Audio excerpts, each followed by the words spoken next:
That's the engine swap Fiat 500. If a vehicle that went up to 1.59 came out, I said do not waste your time engine swapping it. So today we're gonna find out if I was right in saying that or if I was wrong, because this is a vehicle that is really deserving of an engine swap.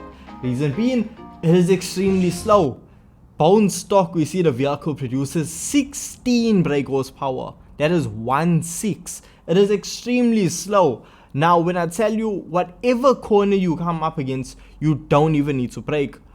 Fully accelerating, the highest top speed I was able to hit around Kyoto Driving Park was 101 kilometers per hour coming down a hill. If it wasn't for gravity, we wouldn't have seen triple digits. Now when it comes to cornering, well, you can take every single corner completely flat out with no fear of slamming on the brakes because you're going too fast. That is not a phrase ever said in the Fiat 500F. Now we see when it even comes to going up hills, well, you'll actually see your speed drop because it doesn't have enough power to push it all the way up the hill. So yeah, momentum is key when driving this vehicle standard. So if the vehicle is so slow, why would I say don't waste your time engine swapping it? Due to the fact of the engine swap that we have available for this car isn't really the best because of a few reasons, starting off with the price tag. 600,000 credits is how much it's going to cost you to engine swap the Fiat 500F. The reason for that, well, you're getting the engine from the Honda 2 and 4, which alone isn't even a good engine. Now it is a motorcycle engine, so the car will rev to the moon and back, but when I tell you the power output isn't really that high. We see fully upgraded, that engine will produce 288 brake horsepower, but that is not the issue because in fact I think that's way too much power. So reason why I say that, if we take the standard engine from the Fiat and fully upgraded, and when I say fully upgraded, I mean an ultimate turbocharger, like fully kitted out, you're gonna produce 101 brake horsepower, which for the amount of money you spend on it is not worth it. But when I tell you that 101 brake horsepower is almost too much power for the Fiat, because with this vehicle, tuning is essential. If you do not have a good setup for the vehicle, don't even waste your time. I found myself spending hours upon hours trying to nail the perfect setup for this vehicle, and I'm here to tell you I still don't have it. If you came to this video looking for a way to really handle this vehicle, well, look somewhere else. In my opinion, I managed to get the vehicle to handle decently well, but it's still far from perfect. Now, the standard engine fully upgraded has 101 brake horsepower, and this you'll find the front end lifting up, the cornering ability of it, it's just so sketchy and it's not really the best at all. Now when I tell you I was struggling with the 101 brake horsepower to a point where I just gave up.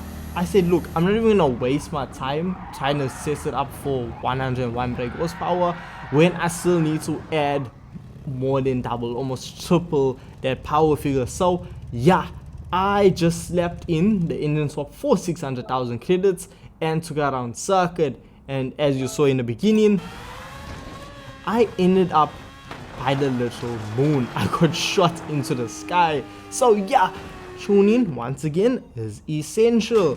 I found myself playing with natural frequency back to back, then roll bars. When I tell you, if I have to go into how long and what I tweak, it's gonna end up being a fossil fuel video. I'm waiting for that man to upload a Taming the Beast for this vehicle, because then I know, okay, right, we got a good setup for that vehicle. Until then, I'm not gonna say, hey, look here, this is a banging setup for the vehicle, but it is one that you will be able to use to at least make it around the circuit, because within my multiple hours I spent trying to set this vehicle up, I say multiple like it wasn't 2 hours, I found myself struggling.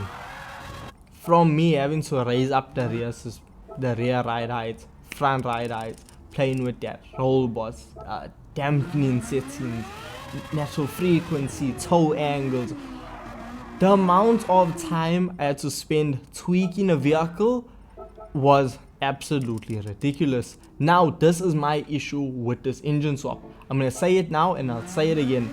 This is not a good engine swap in my opinion. Reason being, when it comes to engine swaps in this game, I need an engine swap that's going to completely transform the way a vehicle drives. I want to jump into a vehicle and have fun. I'm not trying to sit here for 3.5 hours trying to work out a way to just make the thing drivable. That's not fun in my opinion. Yes, this vehicle is extremely rewarding, but even when I wasn't able to set a lap time around Kyoto Driving Park, it was a 1 minute 47 second lap, which means it is still very far off from being competitive.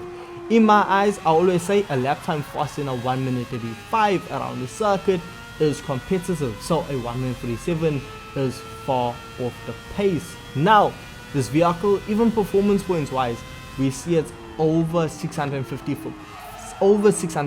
performance points. But here's the thing, well, I would rather prefer jumping into the Bot 595 because that vehicle also has an engine swap that actually produces a lot more power than this. It's the same body style and they're already set up, and it's, in my opinion, it's a lot easier and better to drive than this Fiat. It has everything the Fiat has, but better. Also, it's faster lap times and somehow it's a lower performance point rating. The Bot is just a clear better option compared to this. Oh, and its engine swap is so much cheaper. This engine swap is for the die-hard Fiat fans. Actually saw some people commenting on my video saying, look here, the Fiat 500 is actually one of their favorite engine swaps this month. I don't know how, but genuinely, if you have a good setup or just a way to handle this vehicle, please let me know. I'm not even making a joke or anything, I'm serious. Please let me know because I need to somehow see how this is an amazing engine swap. Because right now, I will not recommend this engine swap for you. Do not spend 600,000 credits on a vehicle that's going to take so much time. And the only reward you're going to get from this is the satisfaction of saying, look, I managed to tame this beast. Until someone or I find a setup for this vehicle that's really good, I'm going to have to leave my honest opinion with don't waste your money. Don't waste your time, don't waste your energy trying to control this vehicle. If you're up for a challenge, by all means, you go for it. But for me, with my experience of this engine swap, I would not recommend it at all. This was not the best engine swap of all time. This is actually borderline being one of the worst. I know it's a hot take, there are a lot of people may not agree with, but for a good engine swap, once again, it's gonna need to add in improvements, which I mean this does, but the amount of effort that you have to go in to just even try and control the vehicle, to try and get working, to try and get it in order is way too much, and that sucks all the joy out of this engine swap, and that's the reason I'm not a fan of it. So yeah, with that being said, let me know your thoughts and opinions of this engine swap in the comment section down below, and I'll catch you guys in the next video. Peace.